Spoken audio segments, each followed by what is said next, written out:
자, 일단 오늘 윤상현 국민의힘 의원 국회 사무실 압수수색했고요. 그다음에 김영선 전 의원 경남 창원에 있는 자택을 압수수색을 했고, 뭐 경찰청까지 압수수색을 했고, 김상민 전 검사, 그러니까 김영선 전 의원 대신에 이제 공천을 주려고 했었다라는 의혹을 받고 있는 당사자죠. 김상민 전 검사 압수수색. 그다음에 뭐 서울 양평 고속도로 특혜 의혹 관련해서는 원희룡 전 국토부 장관 뭐 출국 금지 조치, 그다음에 김선교 의원, 이분은 이제 경기도 양평고수 출신이기 때문에 이분 뭐 출국 금지, 뭐 여러 가지로 전방위적으로 지금 국민의힘까지 정말 그 파장이 미치고 있는데, 이거는 어디까지 좀 파장이 이어질 거라고 보세요? 오늘 그 송원석 비대위원장이 네. 정치 탄압이다, 지금 그 얘기를 전형적인 정치 보복이다. 네, 정치 보복이다, 이런 네. 얘기를 했잖아요. 네. 그러니까 이게 그동안은 그냥 지나가는 말로 뭐 정치 보복, 뭐 우려가 있다, 뭐 이런 게 있는데, 이제 실질적인 위협으로 지금 다가오고 있는 거고, 네. 국힘이 진짜 초토화되겠구나, 이 생각이 들어요. 막 네. 또 보도가 이제 3특검이 돌아가다 보니까 막 여기저기서 막 단독 보도가 나오고, 진짜 쫓아가기도 힘들어요, 진짜. 진짜 힘들어요. 힘들어 죽겠는데, 오늘 뉴스토마토에서 재밌는 기사가 나왔어요. 아, 그래요? 예. 어떤 기사죠?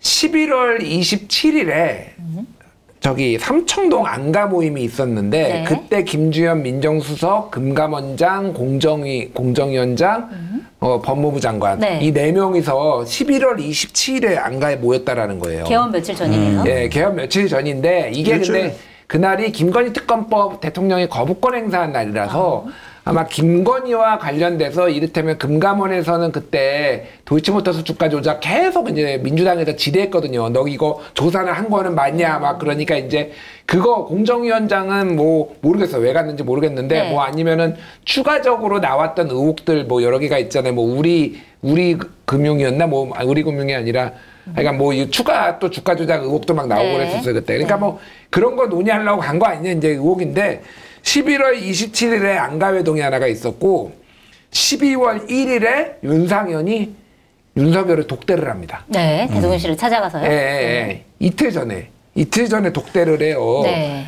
그리고 12월 3일날 비상계엄이 벌어지고, 12월 1일은 김용현이 이제 비상계엄 관련해서 정식으로 윤석열한테 보고를 했던 날이에요. 그러니까 그렇죠. 최종 보고죠. 그게. 최종 보고. 예.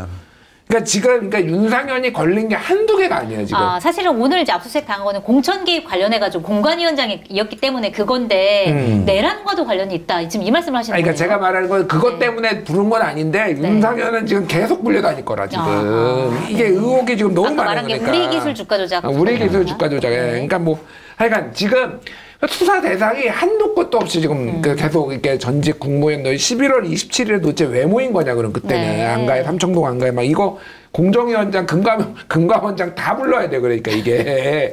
그러니까 이게 지금 한도 끝도 없고, 지금 뭐 김성교 모시고 이것뿐이겠어요, 지금. 김영선 뭐 이 사람들 뿐이겠어요, 지금.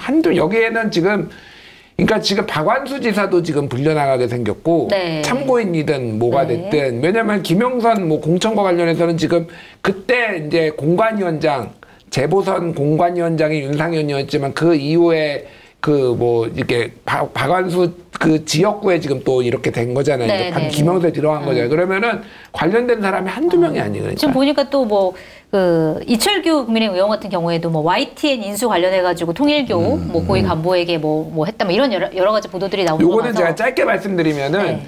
YTN이 매각 과정이 어떻게 됐냐면, 갑자기 공기업의 이제 경영 정상화 이런 거를 얘기를 하면서, 윤석열은 방송 장악을 넘어서 방송 시스템 파괴가 목적이었어요. 그래가지고 옛날에 뭐 이게 MB나 박근혜가 했듯이 사장 내보내는 걸 해가지고, 예를 들면은 KBS 수신료 분리징수, 이거는 뭐 찬반 논쟁이 있지만 어쨌든 이런 걸 한다든지 YTN을 매각한다든지 이런 식으로 해서 시스템을, 야 정권 바뀌면 또 저기 민주당 편 될 거 아니야, 야 그냥 다 민영화해버려, 이런 마인드로 했거든요.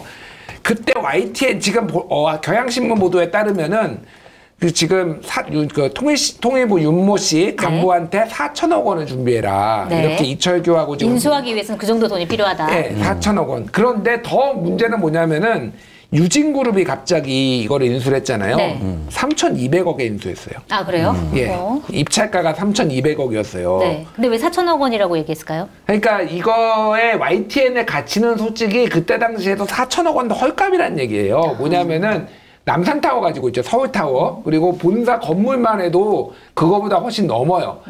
그런데 제가 말씀드린 건 뭐냐면은 여기에 통일교가 지금 이렇게 4천억 원을 준비하라고 이철규가 어느 정도 측정을 했는지 모르겠어요. 이렇게 됐는데 그때 당시에 얘기가 나왔던 게 한국경제 뭐 예를 들면 막 여러 막 이렇게 인수 가능성 있는 데에 나왔는데 네. 갑자기 유진이 튀어나오고 3,200억이 됐어요. 네.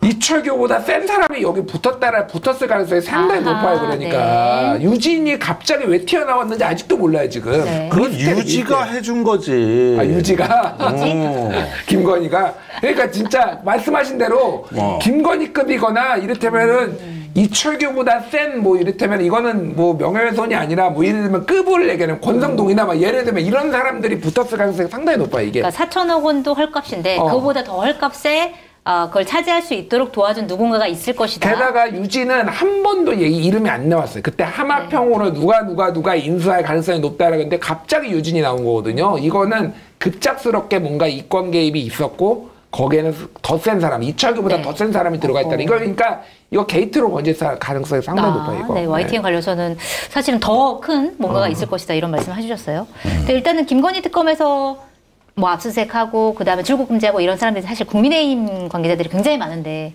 어느 정도까지 초토화될 수 있을 거라고 보세요? 글쎄 역시 뭐 진상규명과 정치보복 프레임이 정면으로 충돌할 텐데 네. 사실 옛날에 고 노회찬 의원께서도 이런 문제 있을 때마다 이걸 정치보복이라 그러면 청소하면 먼지한테 정치보복하는 거냐 네. 뭐 이런 말도 하신 적이 있죠. 네. 그렇게 아마 우기고 또 실제 그렇게 느낄 가능성이 높아요. 근데 12월 1일부터 3일 상황은 이 부분은 조금 좀 디테일하게 봐야 되는 게 뭐냐 하면은 원래 12월 4일 날 본회의가 예정돼 있었는데 네. 이때 김건희 표결이 예정돼 있었습니다. 김건희 특검법에. 특검법. 네. 그런데 그걸 갑자기 민주당이 11일로 일주일을 연기합니다. 그게 그 전주 한 11월 30날부터 시작된 일이거든요. 네. 근데 그때는 민주당이 친한계를 긴밀하게 접촉하고 있을 때입니다.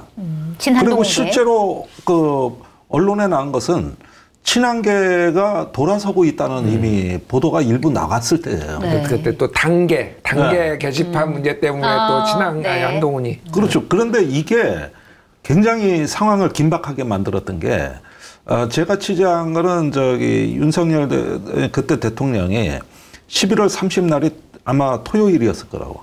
그런데 그 전날 한동훈한테 용산으로 들어와라. 네. 이래가지고 금요일 날 전가를 넣었다는 거거든요. 아, 그래요? 토요일도 좋고 일요일도 좋고 네가 편한 때 들어와라. 네. 그런데 한동훈이 씹어버렸다는 거죠. 안 갔다. 네. 그런데 때마침 그 친한계가 돌아서고 있다는 보도가 나와버리니까 이게 굉장히 극도로 심기를 불편하게 만들었고 네.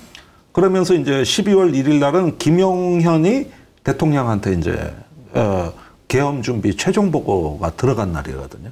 그러니까 한동훈은 그때는 안 오는 걸로 알고 있고 있는 상태에서 보고를 받은 것이죠.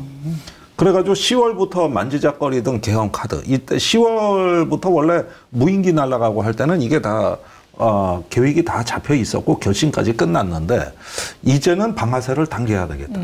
더 이상은 안 됐다.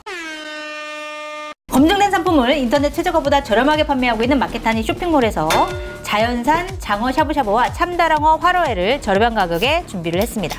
주문 후에 당일 손질한 싱싱한 장어와 야채, 양념, 알, 육수까지 모두 보내드려 끓는 물에 데치기만 하면 됩니다. 완전 초특가 16,900원으로 꼬들꼬들하고 시원한 장어 샤브의 맛을 제대로 즐겨보시기 바랍니다. 150kg 이상의 최고급 참치인 참다랑어 화로에는 고급 부위만을 엄선했고요. 500g 35,000원 특가로 준비를 했습니다. 주문 방법은 유튜브 화면 좌측 하단을 클릭하시거나 포털에서 마켓하니를 검색해 주시면 됩니다. 이제는 방아쇠를 당겨야 되겠다. 더 이상은 안 됐다. 네. 이러면서 이제 분별력이 사라지기 시작한 거의 뭐 어떤 광란의 어떤 이 경지로 올라가고 있을 때예요. 사실은 날짜 선택은 정말 잘못한 거 아닙니까? 12월 3일. 다음 날 보내면은 서울 인근에 모든 국회의원이 다 있을 때는 거기가 친한게도 그렇죠. 뭐 막 모이면서 웅성웅성 할 때고 네. 이때 계엄을 선포한 것은 이 손자병법의 지와 형과 일시를 보라 그랬는데 장수는.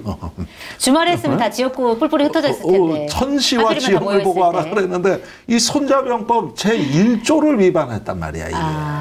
그래서 547개라 그래. 손자병법에 5가지 일과 7개, 7가지 계책. 그중에 2번, 3번이 천과 시여. 장소, 네. 기후, 시간. 이게 다 나오거든요. 그러니까 전략 손자병법 자체가 잘못됐다. 제 1장만 읽어봤으면 되는데 이게 이제 분별력이 없는 거지 이제 이게. 네. 이래가지고 아주 급가속 페달을 이제 밟은 거죠. 밟았다. 이렇게 흘러가는 거고. 네. 그러다 보니까 정치권에서 뭔가 김건희 문제로 이제 그렇게 뭔가 좀 기류가 변화되고 다른 언론 기사 이런 게 두려웠을 겁니다. 뭐 친한계 속속 넘어오고 뭐 어쩌면은 진짜 뭐 어떤 흔들리는 것 같은 모양새가 언론에 계속 보도가 되면 그러면 이거 못 막는다. 요런 얘기들. 네. 나 충분히 그렇게 아마 흘러가지 않았을까. 그런데 알겠습니다. 아까 그 뉴스 토마토 보도는 정말 충격적이네. 그 무렵에 윤상현 의원이 네. 그 계엄 결심하고 실행 버튼을 누른 날, 사실 12월 1일인데 네. 그날 들어왔다. 지금 윤석열한테. 국민의힘이 어느 그러니까 정도 원래는 선까지- 한동훈이 들어왔어야 되는데 거기가 안 들어오니까 대신 여기 부른 거예요. 한동훈 전 대표가 들어갔으면은 역사가 바뀌었을 수도 있을까요? 말리거나? 그렇지 않을까요? 그러지는 그러니까 않았을까요? 제가 그때 듣기로는 한동훈이 들어오면은 이게 말이 김건희 특검법이지 정권을 갖다가 완전히 박살내는 법인데 네가 이럴 수 있어? 진짜 돌았을 거냐? 너 이러려고 대표했어. 진짜 이때는 막 나가려고 그랬던 것 같아요. 근데 한동훈이 낌새를 눈치채고 장어 마냥 미꾸라지도 네, 안 갔다. 낌새를 진짜 붙이고. 한동훈도 네. 빡쳐 있었던 게 이 단계 게시판, 이 단계 한동훈 당원 가족 게시판. 당원 게시판, 네. 한동훈 가족이 썼네 안 썼네 이거의 소스를 처음 제공한 게 누구냐. 네. 근데 장해찬이 열심히 그거를 이제 했잖아요. 그러니까 그 뒤에 용산이 있다라고 봤기 때문에. 근데 친한계에서도 이러면 전면전이지. 뭐 이런 상황에서 기억하시겠지만은 다. 그러니까. 이게 이렇게 될 수밖에 없는 상황이었어요. 그러니까 이게 참 우연에 우연이 겹쳐서 이렇게 될 수밖에 없는 상황으로 온 거죠.